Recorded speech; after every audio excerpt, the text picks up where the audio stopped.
रोहन और उसका परिवार शहर से गांव में रहने आया था। गांव का माहौल कितना अच्छा है। अब हम अपने रोहन की शादी करेंगे। शादी की तैयारियां शुरू हो जाती हैं। अरे, इस गांव में तुम लोग शादी नहीं कर सकते। क्यों? तुम्हें क्या परेशानी है? समस्या हमारी नहीं, उसकी है। क्या मतलब है तुम्हारा?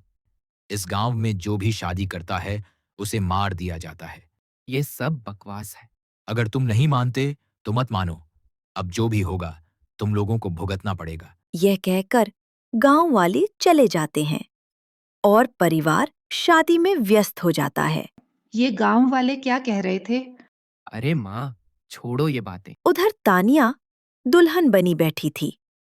अचानक उसे एक आवाज सुनाई देती है। तानिया दरवाजे की तरफ जाती है। तभी वहां एक चुड़ैल आती है। आप कौन हैं? चुड़ैल तानिया को चाकू मार देती है। तानिया मर जाती है।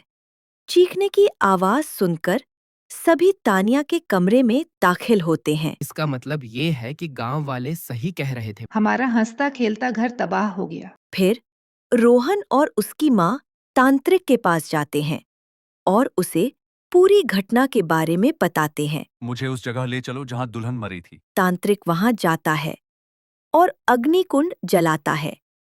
तभी वहां एक चुड़ैल और एक जिन आ जाते हैं। तूने हमें यहाँ क्यों बुलाया? तुम्हें क्या दिक्कत है?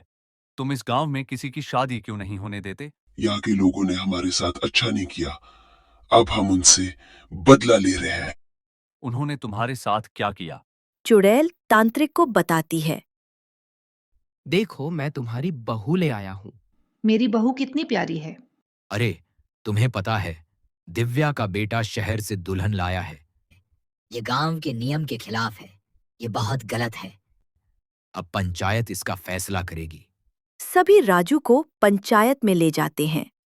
पंचायत उन दोनों को मारकर उनके शवों को एक पेड़ पर लटकाने का फैसला करती है।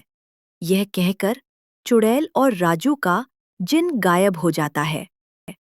फिर तांत्रिक उस पेड़ को जला देता है जिस पर उनके शव लटकाए गए थे। पेड़ के जलते ही राजू और उसकी दुल्हन को मुक्ति मिल जाती है और गांव हमेशा के लिए उनकी छाया से मुक्त हो जाता है।